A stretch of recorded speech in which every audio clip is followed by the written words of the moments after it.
কতদিন পর যাব গ্রামের বাড়িতে। অফিসে কাজের চাপে কোথাও বেরোতে পারি না। আজ কতদিন পর ছুটি পেলাম, এই সুযোগে গ্রামের বাড়িতে যাওয়া হচ্ছে।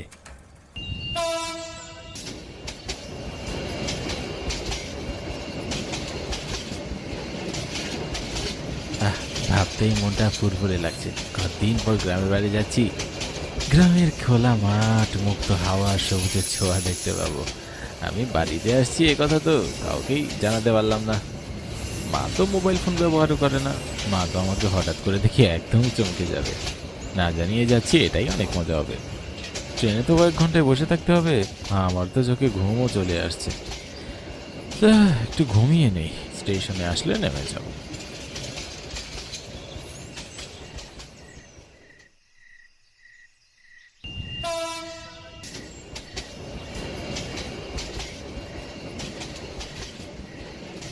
ট্রেন থেকে নামলাম। এখন তো কোনো ভ্যান রিক্সা কিছুই দেখছি না। মনে তো হচ্ছে হেঁটেই যেতে হবে। আকাশ তো কালো মেঘে ঢেকে গেছে, মনে হচ্ছে বৃষ্টি আসবে। যাক, হেঁটেই যাওয়া শুরু করি। স্টেশন থেকে অনেক দূরেই তো আমাদের গ্রাম। এত পথ হেঁটে যেতে হবে আমাকে। আকাশের অবস্থাও ভালো না, বিদ্যুৎ চমকাচ্ছে আর মেঘও ডাকছে ঝরে ঝরে। মনে হচ্ছে অতি শীঘ্রই বৃষ্টি নামবে। এ বাবা, এবার তো অনেক জোরে বৃষ্টি আসলো। আশেপাশে তো কোনো ঘর বাড়িও দেখতে পাচ্ছি না। আমি যে একটু উঠে দাঁড়াবো এরকমও কিছু দেখছি না। শুধু কি বৃষ্টি আর বৃষ্টি রে ভাই। জোরে জোরে মেঘ ডাকছে, আর ঝড়ে মনে হচ্ছে আমাকে উড়িয়ে নিয়ে যাবে। ওই গাছের নিচে এক লোক দাঁড়িয়ে আছে না ছাতা নিয়ে, ওই লোকের কাছেই বরং যাই।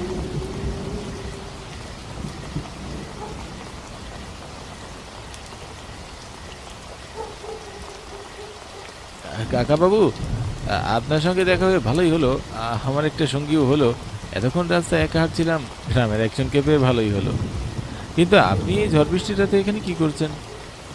আমি না হয় শহর থেকে আসার পথে রিক্সা ভ্যান পাইনি, কিন্তু আপনি এখানে, আর এর মধ্যে ঝড় বৃষ্টি শুরু হয়ে গেল। বাবু, মনে হয় শহর থেকে আসিছেন। মনে হয় অনেক দূরের গ্রামে যাবেন। সামনে জঙ্গল পার হলে আমার বাড়ি। আপনি আমার বাড়িতে মেহমান হয়ে থাকতে পারেন এই জ্বরের রাতে।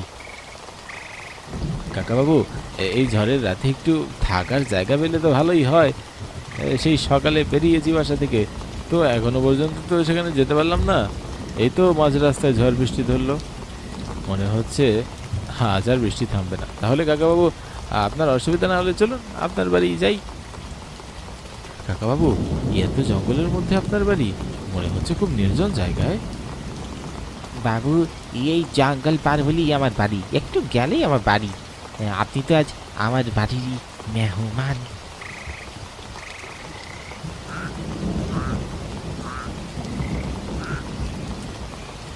এই যে বাবু, এটাই আমার বাড়ি। এই ছোট্ট বাড়িটাই আমার। এই বাড়িতে আমি আর আমার মেয়ে থাকি। চলুন ঘরে গিয়ে এই জ্বরের রাতে আপনি আমার মেহমান, শুধু আপ্যায়ন করতেই হবে। আরে না কাকাবাবু, আপ্যায়ন করা লাগবে না। এই ঝড় বৃষ্টির রাতে যে আপনি আমাকে থাকতে দিয়েছেন, এই অনেক।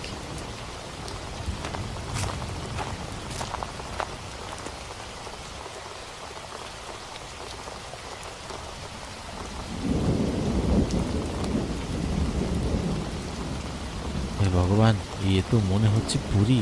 এই জঙ্গলের মধ্যে এই নির্জন বাড়িতে এত সুন্দর একটা মেয়ে থাকে। এ তো না যেন পুরী। এত সুন্দর মেয়ে তো আমি কখনো দেখিনি। আমি তো চোখই সরাতে পারছি না। এ ড্যাব ড্যাব করে কি দেখছেন? ভয় পেয়েছেন নাকি? এ কি সব বলছেন আপনারা? আর আপনাদের কি কি ভয়ানক চেহারা! আমি আমি ঝড় বৃষ্টির মধ্যে বাড়ি চলে যেতে পারবো। আমি চলে যেতে চাই। এখানে যে মেহমান একবার আসে, সে তো ফিরে যেতে পারি না। তুইও ফিরতে পারবি না। তুই তো আমাদের মেহমান। এখন আমরা তোর আপ্যায়ন করবো। না, না, আমাকে বেরো না, ছেড়ে দাও।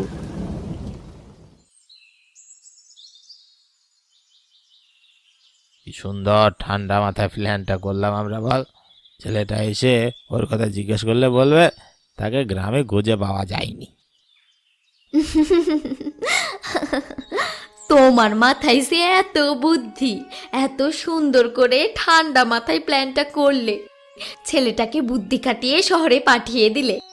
ছেলেটাও কিছু জানলো না, গ্রামবাসীরাও কিছু জানলো না। তুমি কি আর এমনি এমনি জমিদার? আমি ওদেরকে গ্রাম ছেড়ে দূরে চলে যেতে বলেছিলাম, একদমই কথা শুনলো না। আমার পথে কাটা হবে আর আমি তাকে সরিয়ে দেওয়া না, এত হতে পারে না। আমি অমন লোক না। তাপসের এক সপ্তাহের মধ্যে বাড়ি আসার কথা। তাপস বাড়িতে এলে ওকে যেন কিচ্ছু না বলা হয়। আমার তো মনে হয় ও বাড়ি ফিরেই ও মেয়ের কথা জিজ্ঞেস করবে। আমি কি বলবো ওকে? তুমি বলবে এখন একটা ছেলের সাথে পালিয়ে গেছে, খুঁজে পাওয়া যায়নি। শুনেছি কয়েকদিনের মধ্যেই গ্রামে আসবে। ও কি গ্রামে এসে আমাদেরকে চিনতে পারবে? কেন চিনতে পারবে না সুমিত? তুই তাপসকে চিনিস না? তাপস জমিদারের ছেলে হলেও আমাদের সাথে অনেক বন্ধুর মানুষ চলাফেরা করে। ঠিক আছে, ও বাড়ি ফেরার আগে আমাদের কাছেই আসবে। এরকম ঠিক কথাই বলেছি। তাপসকে দেখলে বোঝাই যায় না ও জমিদারের ছেলে। ও সবার সাথে মিলেমিশে থাকে, ওর মধ্যে কোনো অহংকার নেই। সেটা তো আমিও জানি, ওর মতো বন্ধু পাওয়া ভাগ্যের ব্যাপার। কিন্তু এতদিন শহরে থাকার পর ও কি আর আগের মতোই থাকবে?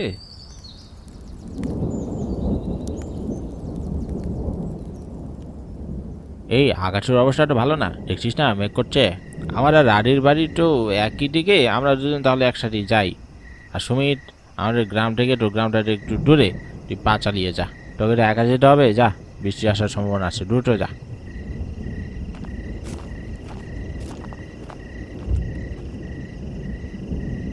সন্ধ্যা করিয়ে তো রাত নেমে এলো, তার মধ্যে আবার কালো মেঘে ঢেকে গেছে আকাশটা। কখন জানি ঝড় উঠবে। ভগবান, ঝড়ের আগে যেন বাড়িতে পৌঁছাতে পারি। জঙ্গলের রাস্তা দিয়ে আবার বাড়িতে ফিরতে হচ্ছে। এই রাস্তায় তেমন একটা ঘর বাড়িও নেই যে ঝড় আসলে একটু আশ্রয় নেব। একটু তাড়াতাড়ি পা চালাই ভাই।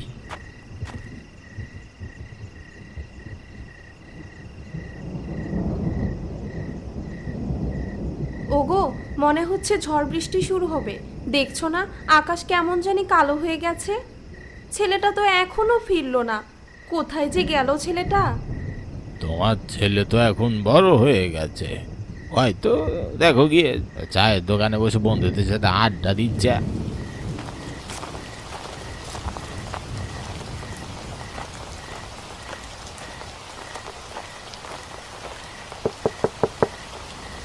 কেউ আছেন বাড়িতে? দরজাটা খুলুন না। আমি এই ঝড় বৃষ্টির মধ্যে একটু বিপদে পড়েছি, একটু আশ্রয় দেবেন আমাকে? আমি জানি তুমি এখানে কেন এসেছ। আমার এই গুড়ে ঘরে মেহমান হতে, তাই না? এইরকম ঝড় বৃষ্টির সাথে কোনো না কোনো মেহমান তো আমার করে এমনি আসছে। কাকা বাবু, এই পাশের গ্রামে আমার বাড়ি। বাড়ি ফেরার পথে ঝড় বৃষ্টির মধ্যে পড়ি, তো এখানে একটু আশ্রয় নিতে চলে এলাম। ঝড় বৃষ্টি থেমে গেলে চলে যাব। এই ঝড়ের রাতে যে মেহমান দরজায় আসে, তাকে আমি আশ্রয় দিই। তুমিও ভিতরে এসে।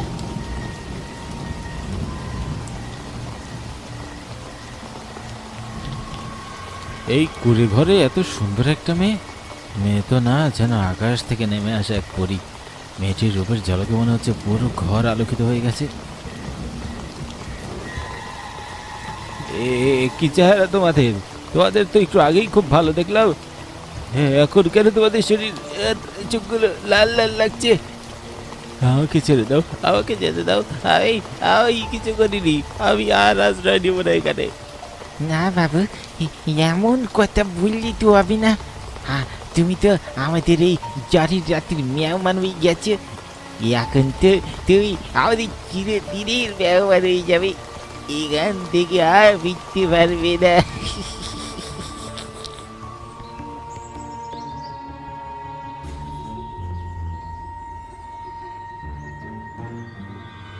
এই ছেলেটা তো কাল সন্ধ্যায় আমার দোকানে চা খেতে এসেছিল। ওরা 3 বন্ধু বসেছিল আমার দোকানে। এত সুমিত, পাশের গ্রামে ওর বাড়ি, বাবা মায়ের একমাত্র ছেলে। কি করে যে ছেলেটা মারা গেল, কাল সন্ধ্যায় আকাশ কালো মেঘে ঢেকে যাওয়া দেখে ও আমার দোকান থেকে উঠে যে যা বাড়িতে যাওয়ার জন্য উঠে।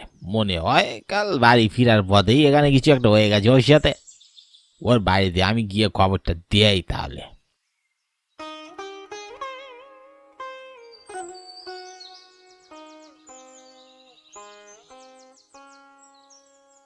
ও দীনেশ কাকা বাড়ি দিয়ে আছেন, একটু বাইরে বেরোন দেখি না।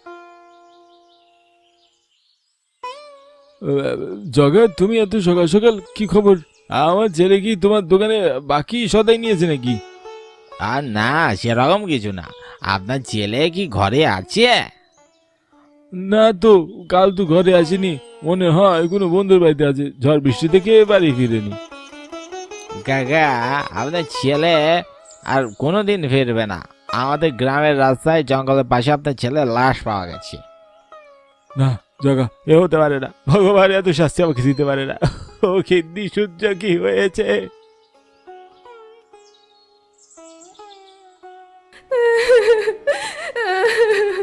ও ভগবান, এটা তুমি কি করলে?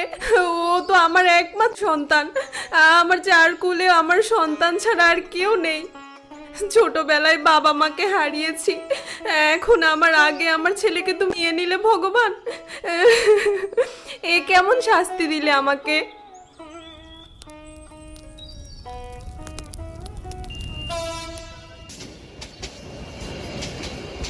আজ কতদিন পরে আমি বাড়ি ফিরছি, কি যে আনন্দ লাগছে। কতদিন পর আমার বন্ধুদের সাথে দেখা হবে, বাবা মার সঙ্গে দেখা হবে। আজ তো আমি বাড়ি ফিরতেই রাত করে ফেলবো। কাল সকালে আমি পূজার সাথে দেখা করব। পূজা আমাকে কথা দিয়েছিল আমার জন্য অপেক্ষা করবে।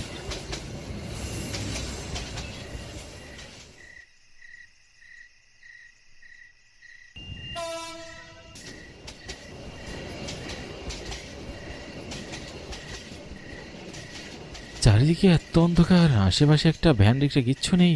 আমাকে তো হেঁটে হেঁটেই যেতে হবে মনে হচ্ছে। বৃষ্টি এলে কেমন করে বাড়ি ফিরবো? স্টেশন থেকে তো বাড়ি বেশ দূরে।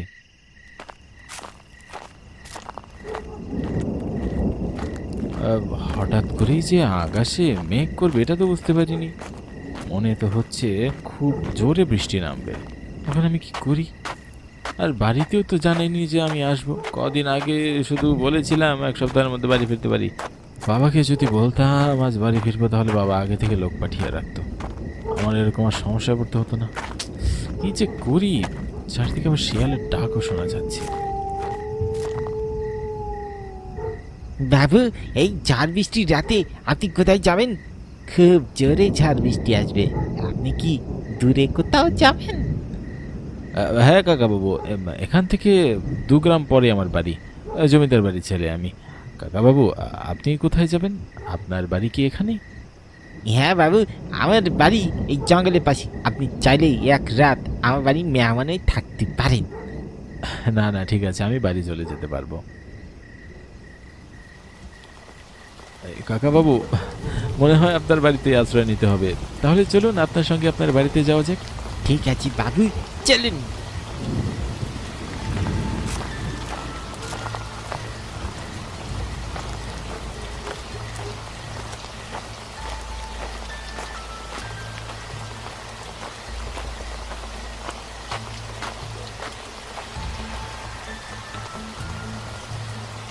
পূজা, তুমি এখানে?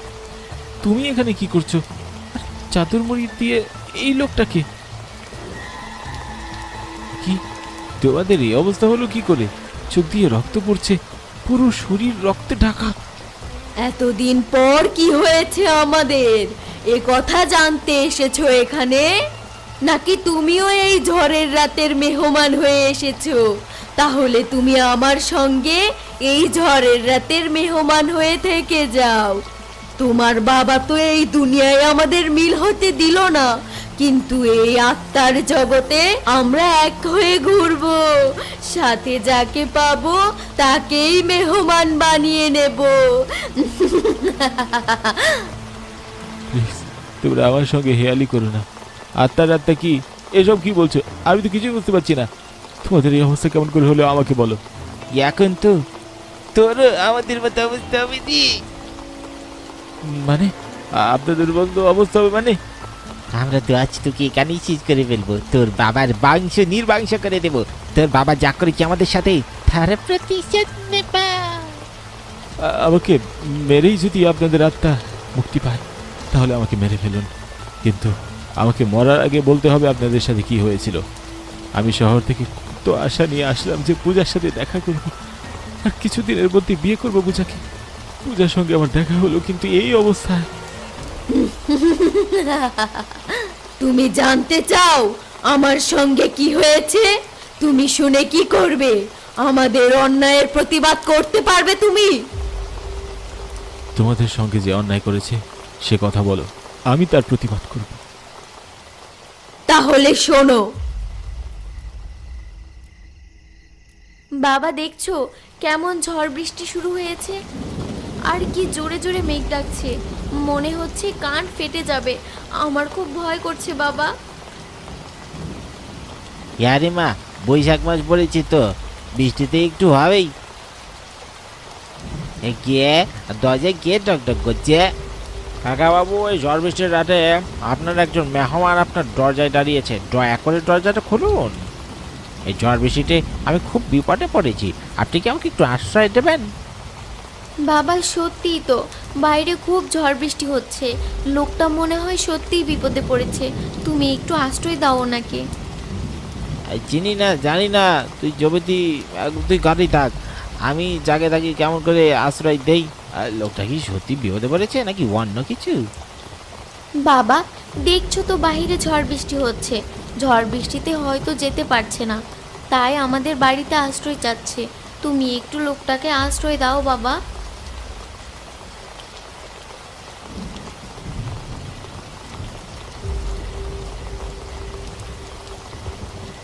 কে তোমরা? বিপদে পড়েছি বলে আমাকে বিপদে ফেলেছ? কে তোমরা? বেরিয়ে যাও বলছি, নাহলে কিন্তু ভালো হবে না।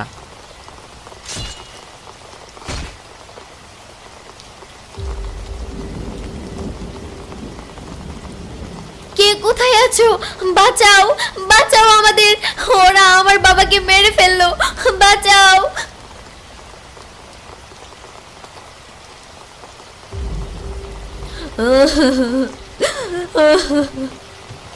সেই দিন রাতে তোমার বাবার পাঠানো ওই 4 জন লোক মিলে আমাকে নির্যাতন করে, তারপর আমাকে ছুরি দিয়ে আঘাত করে, আর আমিও সেখানেই মারা যাই। বাবাকে আর আমাকে ওই ঝড় বৃষ্টির রাতে তারা এখানে নিয়ে আসে আর মাটির নিচে পুঁতে দিয়ে চলে যায়। এখন তুমিই বলো, তোমার বাবা আমার সঙ্গে যা করেছে সেটা কি ঠিক করেছে? আমার বাবা তোমাদের সঙ্গে ঠিক করেনি, আমার সঙ্গেও ঠিক করেনি।